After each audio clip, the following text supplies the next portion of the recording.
bonjour à tous, bienvenue sur Réveille-toi Rouen. Voilà, une chaîne spécialement pour les frères et sœurs de Rouen, mais bien au-delà, hein. Voilà, c'est un message, la Bible reste comment universelle, elle n'est pas centrée sur une ville, mais c'est par rapport à voilà où je suis situé. Je bénis Yoshua encore aujourd'hui pour m'avoir accordé le souffle de vie, pour m'avoir accordé sa présence, parce que chaque jour on ne sait pas quels sont les projets que l'ennemi a dans son cœur contre nous. Mais le Seigneur nous garde par sa grâce. Il y avait une pensée aujourd'hui. Cette pensée, c'était en fait, est-ce que en fait nous sommes dans les projets du Seigneur ou est-ce que nous sommes en fait dans son projet? Je voudrais prendre un passage donc dans Job 5 à partir du verset 9. Seigneur, merci pour ta parole. Papa, que tu puisses encore nous éclairer, que tu puisses, Seigneur, Yoshua, nous parler par ton Saint-Esprit. Yoshua, Père, prends le contrôle au nom de Yoshua, que moi je me taise et que toi tu parles au nom de Yoshua.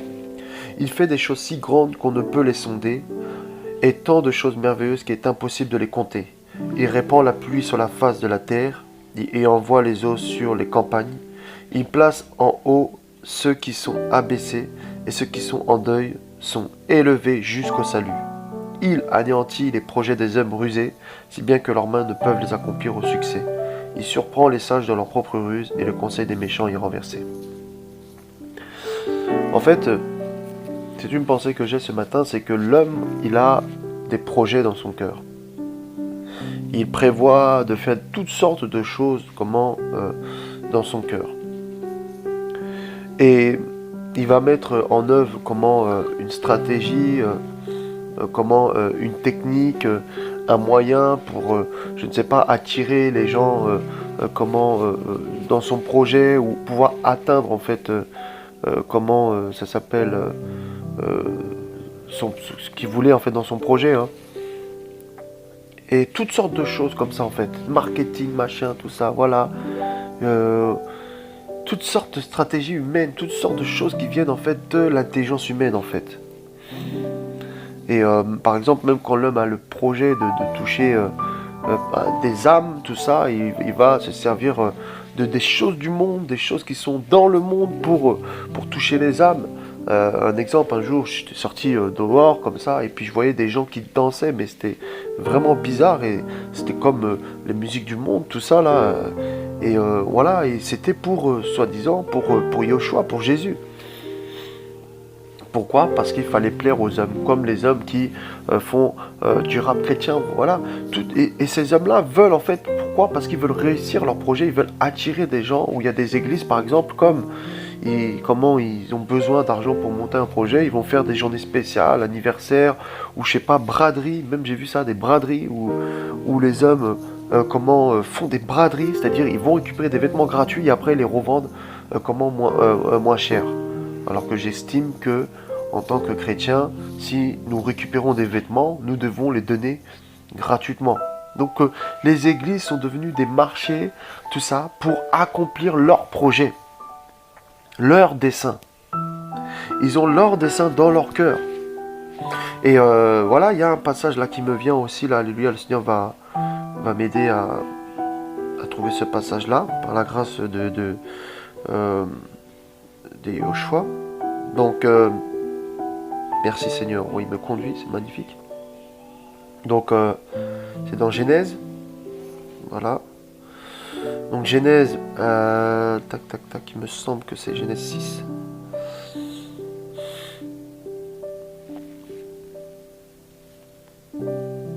Voilà. Alors, Seigneur, aide-moi. Voilà, plutôt Genèse 11. Voilà. Et à partir du verset 1. Alors toute la terre avait un même langage et une même parole, mais il arrivera qu'étant partis de l'Orient, ils trouvèrent une vallée au pays de Shinéar où ils habitèrent. Ils se dirent chacun à son frère, venez, faisons des briques et cuisons-les très bien au feu. Et la brique leur servit de pierre et les bitumes leur servirent d'argile. Ils dirent, venez, bâtissons-nous une ville et une tour dont la tête soit jusqu'aux cieux. Faisons-nous un nom de peur que nous ne soyons dispersés sur toute la terre. Et on voit qu'en fait, que ici, ces hommes-là, dans Genèse 11, avaient le projet en fait de comment fabriquer comment une tour qui touche le ciel, tout ça. Donc c'était leur projet, le projet qu'ils avaient dans leur cœur. Et dans le verset 5, il dit: alors Yahweh descendit pour voir la ville et la tour que les fils des humains bâtissaient. Yahweh dit: voici ce peuple est un, et ils sont tous le même langage, et commencèrent à travailler. Maintenant rien de ce qu'ils ont projeté d'accomplir ne sera inaccessible. Alors descendons et là et confondons leur langage afin qu'ils ne comprennent plus le langage les uns des autres. De là, Yahweh les dispersa sur la face de toute la terre et ils cessèrent de bâtir la ville. C'est pourquoi on l'appela du nom de Babel, car c'est là que Yahweh confondit le langage de toute la terre. Et c'est de là que Yahweh les dispersa sur toute la terre. Donc nous voyons que l'homme ici a un projet dans son cœur. Il veut se faire un nom. Il a ses projets, tout ça. Mais le Seigneur est descendu et a confondu le langage en fait de ces hommes qui avaient un projet dans leur cœur. Ils avaient le projet en fait de s'élever. Ils avaient le projet en fait de se faire un nom, d'être connus en fait. Comme toutes ces dénominations aujourd'hui, comme toutes ces églises soi-disant chrétiennes, tout ça, qui ont un projet de se faire un nom, tout ça. Et donc du coup, ils vont se mettre des alliances ensemble. Ils vont se mettre des alliances ensemble pour pouvoir renverser les projets, ça s'appelle, de ceux qui craignent le Seigneur.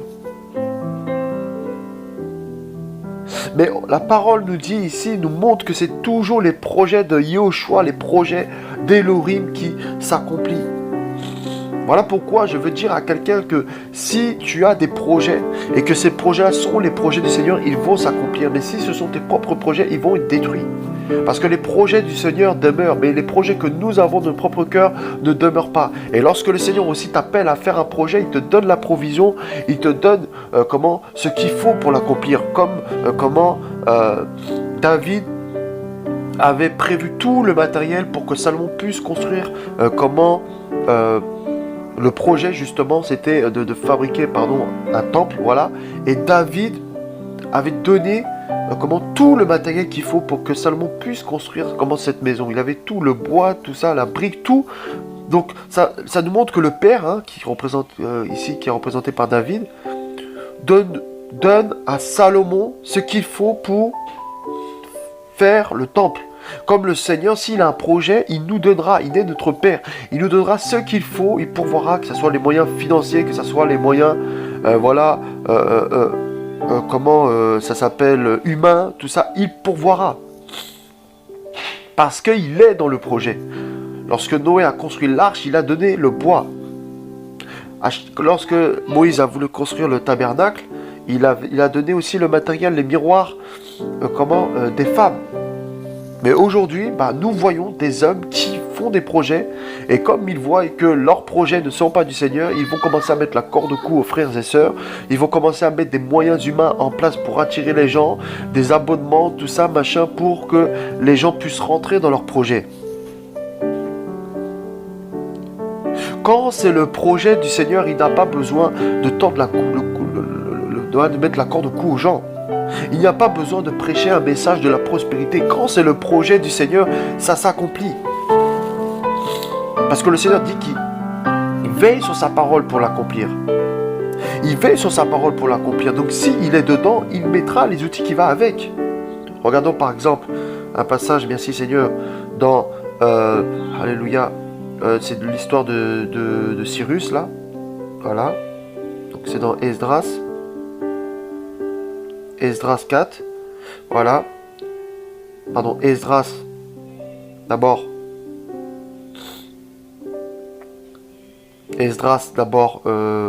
chapitre 1, il dit, le premier année donc de Cyrus, roi de Perse, afin que la parole de Yahweh prononcée par la bouche de Jérémie, soit accomplie, Yahweh réveilla l'esprit de Cyrus, roi de Perse, qui fit publier dans tout son royaume, c'était dit, et même par écrit. Ainsi par Cyrus, roi de Perse, Yahweh l'Élohim des cieux m'a donné tous les royaumes de la terre, et il m'a ordonné de lui bâtir une maison à Jérusalem en Yehuda. Qui d'entre vous est de son peuple qui veut s'y employer? Que Que son Elohim soit avec lui, qu'il monte à Jérusalem, en Yehuda, qu'il rebâtisse la maison de Yahweh. L'Elohim d'Israël, c'est Elohim qui est à Jérusalem, à Jérusalem.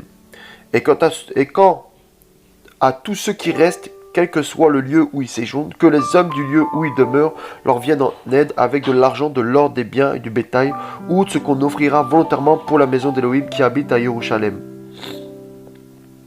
Alors les chefs des pères de Yehuda, de Benjamin, des prêtres et des lévites se levèrent pour conduire tous ceux dont Elohim réveilla l'esprit afin de monter pour rebâtir la maison de Yahweh qui habite à Jérusalem. Et tous ceux qui étaient autour d'eux les fortifiaient de leurs mains, avec des objets en argent et en or, des biens, du bétail et des choses précieuses, outre tout ce qu'on offrit volontairement. Et le roi Cyrus fit prendre les ustensiles de la maison de Yahweh que Nebuchadnezzar avait emportés de Jérusalem et qu'ils avaient mis dans la maison de son Elohim. Et voilà, et donc nous voyons que par la suite, si nous lisons comment la suite de cette histoire, le Seigneur en fait a suscité des hommes et des femmes. Il a réveillé premièrement un homme. Il a d'abord envoyé son esprit, l'esprit de réveil, le Saint-Esprit. Et cet homme fut réveillé. Et la conséquence du réveil de cet homme, c'est que d'autres hommes autour de lui ont été réveillés. D'autres hommes sont rentrés dans son projet. Et c'est qui a réveillé ces hommes-là? C'est le Seigneur. C'est le Seigneur qui a réveillé ces hommes-là pour rentrer dans ce projet de rebâtir. Pour rebâtir la muraille. Pour rebâtir. Donc en fait, nous n'avons pas besoin de mettre la corde au cou aux gens, comme je le disais tout à l'heure. Ici, le Seigneur a touché des hommes pour rebâtir la maison de Jérusalem. C'est terrible, hein? Donc, souvent nous sommes là, tout ça, on veut que les gens soient touchés, machin, tout ça, mais laisse le Seigneur, il va toucher. Si tu as l'esprit de réveil en toi et que tu as un projet qui est le projet de Yahushua, le Seigneur va toucher. Tu n'as pas besoin de chercher des stratégies humaines. Tu n'as pas besoin de chercher des associations parce qu'en faisant des associations, tu risques même de sortir du message. Tu risques même de sortir de la volonté du Seigneur parce qu'en faisant des associations, tu peux te compromettre. Et il faut faire très attention à ça. Voilà pourquoi je t'inviterai plutôt à prier. Je t'inviterai plutôt à remettre ce projet entre les mains du Seigneur afin que si le Seigneur est dans cette affaire, il ouvrira les portes. Mais sache que si tu as un projet qui est du Seigneur, des hommes se lèveront pour s'infiltrer dans ce projet. Ah oui, et nous allons le voir. Nous allons le voir, alléluia. Donc, Seigneur, merci pour ta parole. Et voilà. Et donc Esdras 4 à partir du verset 2. Esdras 4, verset 2, ils virent vers Zorobabel et vers les chefs des pères et leur dirent: permettez que nous bâtissons avec vous, car nous invoquerons votre Elohim comme vous. Et c'est à lui que nous sacrifierons depuis le temps d'Ésar Adon, roi d'Assyrie, qui nous a fait monter d'ici. Donc nous voyons ici que des hommes voulaient bâtir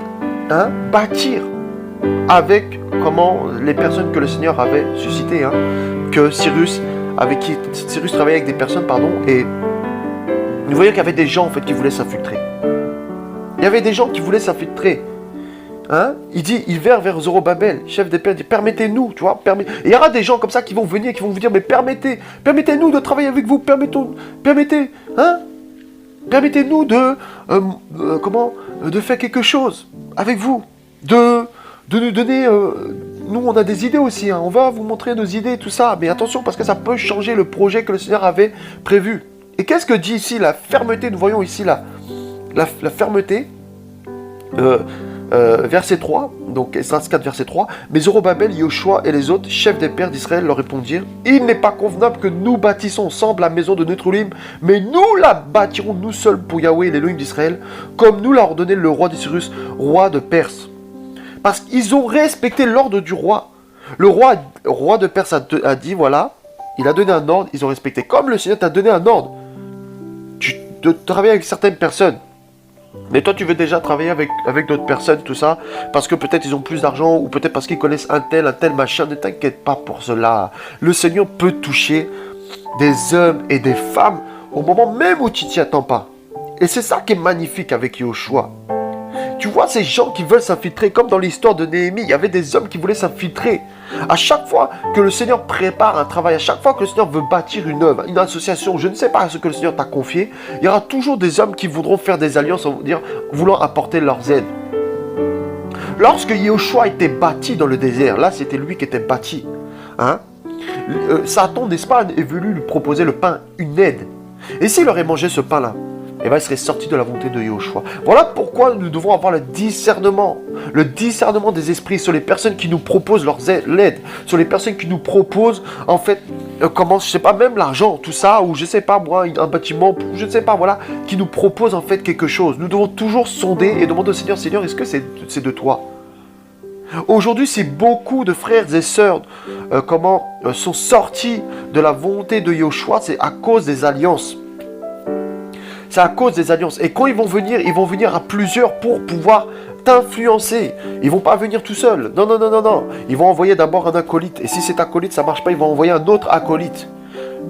Pour te dire, le Seigneur a dit, il faut faire attention là, les dieux m'a dit, les Elohim m'a dit, là, les dieux m'a dit, là. Souvent là, on dit, le Dieu m'a dit, mais non, non, attention. Attention. Et malheureusement, voilà ce qui se passe aujourd'hui. Et quand ils vont venir comme ça dans votre projet, ils vont commencer à amener des systèmes humains. Et là, le Seigneur n'est plus dedans. Et le Seigneur ne se glorifie plus. Et peut-être l'œuvre fait, peut-être voilà, mais il n'y a plus le Seigneur. Et il y a des frères et sœurs comme ça, qui avaient une association. Et qui commençaient à mettre des mannequins, tout ça, dans leur association. Des chanteurs du monde, tout ça, machin, tout ça. Et voilà, la compromission. La compromission. Ils ont mis des stars du monde pour faire en fait la pub de leur association chrétienne. La compromission. En fait, aujourd'hui, je déplore que l'Église n'a plus confiance en Yahushua. Arrête de paniquer. Si c'est le Seigneur qui t'a donné cette vision, si c'est le Seigneur qui t'a donné ce projet, pourquoi tu paniques? Ça se fera dans le temps de Yahushua. Ma femme me disait, ça il n'y a pas longtemps, elle me disait, mais reste calme. Si aujourd'hui je vous parle de ça, c'est parce que moi aussi le Seigneur m'enseigne, reste calme. Si le Seigneur a prévu que tu fasses ça, mais t'inquiète pas, les choses vont se faire naturellement.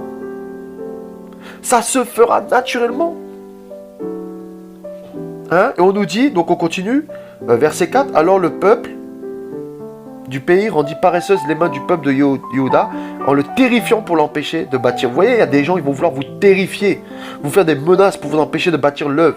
Tout ça là, si tu parles trop, machin, on te tue, on tue ta famille ou je ne sais pas quoi, ou si tu fais ça, tout ça, il y aura des menaces. Il y a certains pays là, c'est compliqué même quand tu parles de l'évangile, ou si tu dénonces des choses, je ne sais pas, mais il y aura des menaces. Et malheureusement ici, on voit après par la suite, le travail s'est arrêté pendant un moment.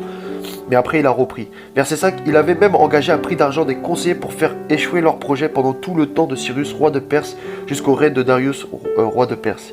Et pendant le règne d'Assyrus, au commencement de son règne, il écrivait une accusation calomnieuse contre les habitants de Yehuda et de Jérusalem. Il y a des gens qui t'accuseront pour faire échouer ton projet. Il y a des gens qui t'accuseront pour faire échouer ton projet. Mais sache, comme je l'ai dit tout à l'heure, ce sont les projets de Yahushua qui s'accomplissent.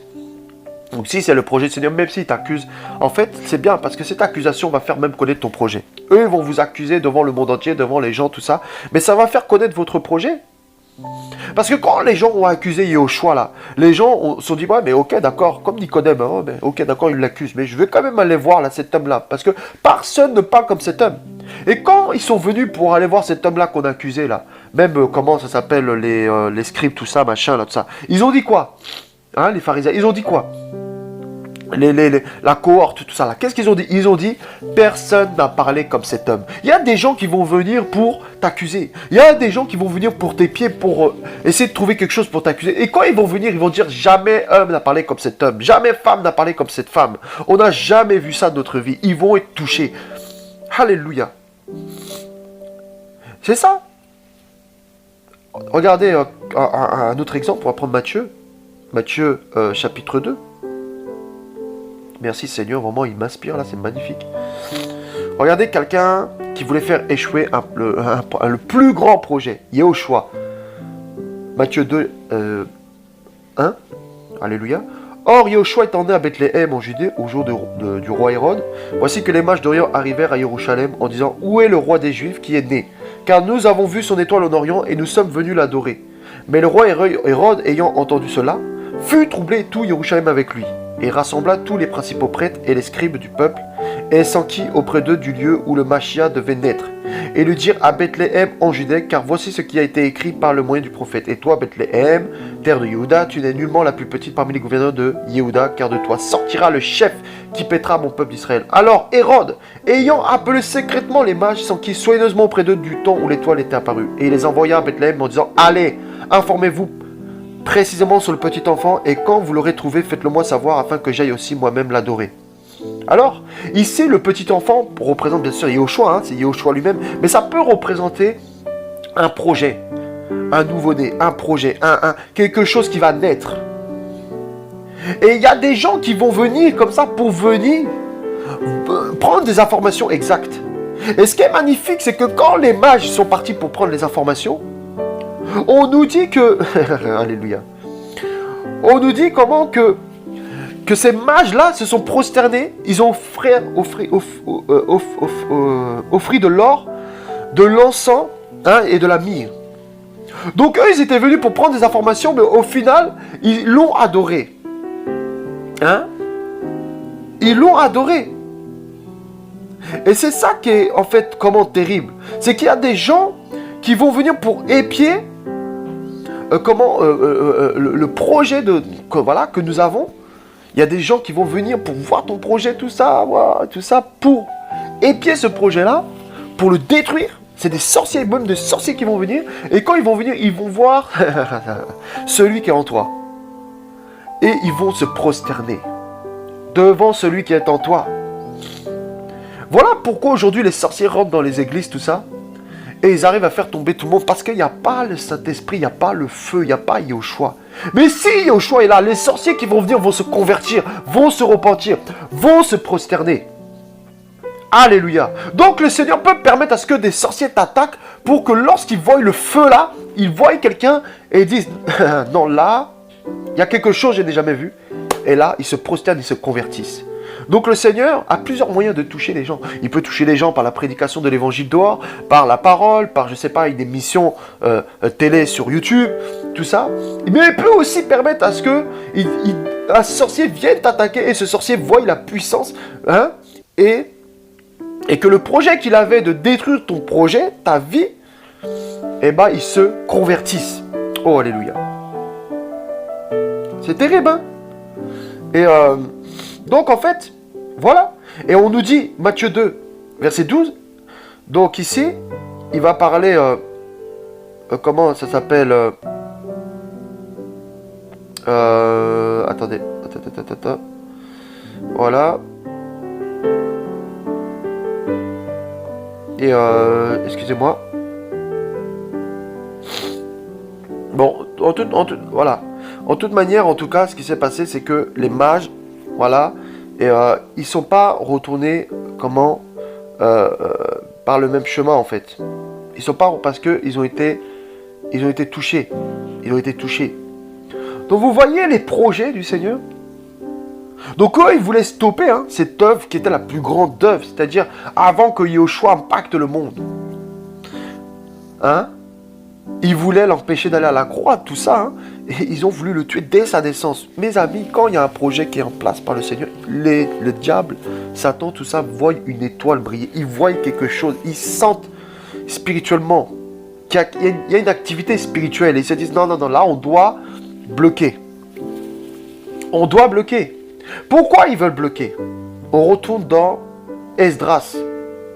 Oh, alléluia. Mes amis, on retourne dans Esdras. Esdras 4.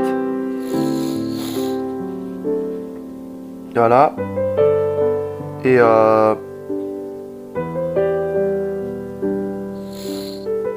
voilà, à partir du verset 11. Voici donc ici la copie de la lettre qu'ils envoyèrent au roi, à Artaxerxès, des serviteurs des gens du côté du fleuve, cette date. Le roi doit être informé que les Juifs qui sont montés d'auprès de lui vers nous sont venus à Jérusalem et qu'ils bâtissent la ville rebelle et méchante, et posent les fondements des murailles et les relèvent. Maintenant, le roi doit être informé que si cette ville est rebâtie, et si ses murs sont achevés, ils ne paieront plus de tribut, ni d'impôts, ni de droits de passage, et elle causera une grande nuisance aux revenus du roi. Maintenant, puisque nous mangerons le sel du palais, et il ne nous paraît pas convenable de voir le roi déshonoré, c'est pourquoi nous avons envoyé au roi, nous lui faisons savoir. Qui cherche dans le livre des mémoires de ses pères, il apprendra dans ce livre des mémoires que cette ville est une ville rebelle, nuisible au roi et aux provinces, et qu'on s'y est livré à la révolte dès les jours anciens, donc cette ville a été détruite à cause de cela. Nous faisons donc savoir au roi que si cette ville est rebâtie et si ses murailles sont relevées, il n'aura plus de possession de ce côté du fleuve. En fait, le livre de mémoire là, ils vont aller chercher dans ton passé ce que tu aimais pour faire échouer le projet que le Seigneur a mis entre tes mains. Donc si tu aimais les femmes, les hommes, ils vont aller chercher dans ton passé. Si tu aimais quelque chose auquel tu t'es attaché, une idole, ils vont aller chercher dans ton passé, dans le livre des mémoires. Ils vont se renseigner sur toi et mettre des stratégies en place pour faire tomber, alléluia, ton projet. Ton projet. Donc ils vont scruter tout ça là. Tes défauts, tout ça. C'est quoi tes faiblesses? Tout ça. Et ça fait déjà plus de 2000 ans, même plus, depuis le jardin là, que Satan déjà connaît l'homme. Connaît l'homme. Il sait l'homme, il connaît ses faiblesses. C'est pour ça d'ailleurs qu'il a fait tomber le premier homme. Il a fait tomber Ève là et Adam. C'est pour ça. Parce qu'il nous scrute, il scrute tout ça là. Lui là, on sait que non, les femmes là, on va lui envoyer une femme, une sirène. Lui là, on sait que dans le monde quand même, il n'avait pas d'argent, tout ça. Donc là, il aurait voulu avoir de l'argent, on va lui proposer de l'argent. Lui, on sait que il est quelqu'un de très sentimental. Donc on va lui envoyer quelqu'un qui va lui faire beaucoup là de compliments, tout ça, machin. En plus, comme il a eu du rejet pendant son enfance, tout ça là, on va lui mettre ça là comme ça. Et on va lui faire gonfler là. Et on va lui faire accepter notre doctrine. Vous voyez un petit peu les plans là de l'ennemi là, alléluia. Lui là, on sait qu'il n'est pas trop ferme là-dessus là, qu'il est encore un peu ballotté, tout ça là. Et tout là, on va lui envoyer là des mauvaises paroles. On sait que lui n'aime pas trop les accusations, qu'il a encore une estime de soi-même là, tout ça là. Donc on va lui envoyer des gens qui l'accusent, qui le tuent avec la langue. Il y a un passage qui dit que tuons-le avec la langue. Pour faire échouer le projet que le Seigneur a remis entre tes mains. Oh, alléluia, merci Seigneur pour ton enseignement. Voyez, bien-aimé. Donc ils te connaissent. Lui, on sait qu'il a subi du rejet là, tout ça là. Donc on va vraiment, le caresser dans le sens du poil. Oh, tu vas être avec nous, tu vas être le plus grand. On sait qu'il aime les titres. On va lui donner un titre, prophète, apôtre, pasteur, tout ça. On sait qu'il manque de patience, donc on va lui proposer une grande place dès le début, tout ça. Voilà comment l'ennemi va venir pour casser ton projet, casser le projet que le Seigneur a remis entre tes mains. Oh, alléluia. Vous voyez? Et pourquoi on nous dit donc que, donc au verset 16, nous faisons donc savoir au roi que si cette ville est rebâtie, si ses murailles sont relevées, il n'aura plus de possession de ce côté du fleuve. Parce qu'il sait que si tu arrives à faire ce projet-là, tu vas conquérir des territoires d'abord spirituels et ensuite physiques. Et que donc, les portes vont s'ouvrir. Et qu'en fait, aujourd'hui, les hommes pour être riches, ils vendent leurs âmes. Pour avoir certaines choses, ils vendent leurs âmes. Pour aller quelque part, ils ne savent pas que leur âme est vendue. Mais lorsque tu viens au Seigneur, le Seigneur te délivre, ton âme est délivrée, et donc tu n'as plus rien, parce que Satan se nourrit quoi? Il se nourrit des âmes. Il se nourrit des âmes. Et là, on nous dit qu'il n'y a plus de possession. C'est-à-dire que lorsque maintenant, tu as bâti quelque chose, un projet, cela, en fait, le diable perd du territoire. Alléluia! Il perd du territoire. La sirène, là, perd du territoire. Alléluia! Voilà pourquoi il ne veut pas te laisser passer de l'autre côté du Jourdain, de l'autre côté du fleuve. Et voilà pourquoi il ne veut pas te laisser bâtir, parce qu'il sait que sinon, tu seras nuisible à ses projets. Voilà pourquoi Satan ne veut pas te laisser bâtir. Mais bâtis, prends courage au nom de Yoshua. Continue le projet que le Seigneur t'a dit, même si tu ne vois pas les choses arriver maintenant. Même si tu vois des portes fermées, laisse-moi te dire qu'à partir de maintenant, les portes s'ouvrent au nom de Yoshua. Alléluia. Que les portes s'ouvrent au nom de Yoshua. Vous avez vu la conséquence de cet homme Sirius qui a été réveillé? À cause de lui, le diable a tremblé là. Alléluia. Le mille a tremblé là. Alléluia. Parce qu'ils savaient là que non, ils allaient perdre du territoire. Frères, les hommes et femmes qui sont réveillés, qui ont reçu l'esprit de réveil, ils sont dangereux. Alléluia. Parce qu'ils prennent du territoire, parce qu'ils dépouillent, ils dépouillent le monde des ténèbres. Les âmes sont délivrées de la sorcellerie. Les âmes sont délivrées de la maladie. Les âmes sont délivrées de la dépression, de la faim. Parce que toutes ces associations qui pourvoient aux veuves, aux orphelins, parce que ces orphelins étaient sacrifiés au diable. Ces veuves étaient sacrifiées au diable. Et là, maintenant, là, quand on vient avec l'évangile et tout ça, la nourriture, voilà maintenant comment, alléluia, les projets du Seigneur s'accomplissent. Voilà pourquoi le diable n'est pas content de ces hommes en face, de ces hommes qui se sont levés en face d'eux, qui se sont levés pour bâtir au nom de Yoshua, au nom d'Élohim. Voilà pourquoi ils feront tout pour te décourager. Voilà pourquoi ils feront tout pour te faire croire que tu n'y arriveras pas. Voilà pourquoi ils feront tout pour t'abattre. Voilà pourquoi ils épieront. Et jusqu'à la fin. Jusqu'à la fin. C'est terrible. Regardez. Voilà. Et on nous dit, alors l'ouvrage de la maison d'Ella à Jérusalem, Esdras 4, verset 24. Alors l'ouvrage de la maison d'Ella à Jérusalem cessa, et elle demeura dans cet état jusqu'à la 2e année du règne de Darius, roi de Perse. Donc ils ont réussi à faire stopper ici le projet jusqu'à la 2e année du règne de Darius, roi de Perse. Donc ils sont là, ils observent. Les satanistes, tout ça, les machins, ceux qui ne veulent pas vous voir, comment s'appelle, réussir le projet que Yoshua. Parce qu'ils savent que ils n'auront plus la dîme. Vous croyez qu'ils vont vous laisser comme ça, comment parler du message? Ça, c'est un projet aussi du Seigneur. Non, parce qu'ils savent qu'ils n'auront plus la dîme. Ils savent que les gens vont ouvrir les yeux. Donc, ils ne vont pas vous laisser comme ça. Vous croyez qu'ils vont vous laisser construire des orphelinats comme ça? Non. Parce qu'ils savent que si un orphelinat qui est créé, il y aura des enfants aussi là, qui vont naître dans le Seigneur et qui seront dangereux pour les générations après. Alléluia, l'homme périt par manque de connaissance. Le diable ne veut pas que cette connaissance vienne. Bien-aimés, soyez encouragés. Bâtissez l'œuvre que le Seigneur vous a dite. Peu importe les tribulations, même si vous êtes seul ou à 2 ou à 3, je ne sais pas, le Seigneur mettra des gens sur le terrain. Le Seigneur fera les choses. Alléluia, parce qu'il est fidèle à cette œuvre qu'il a mis entre vos mains. Il est fidèle. Et ça, c'est magnifique. Ça, c'est magnifique. Elohim veille sur sa parole pour l'accomplir. Veille sur ses projets pour l'accomplir. Alléluia. Ne sois pas découragé. Si tu étais fatigué, relève-toi. Alléluia. Alléluia. Soyez bénis. Amen.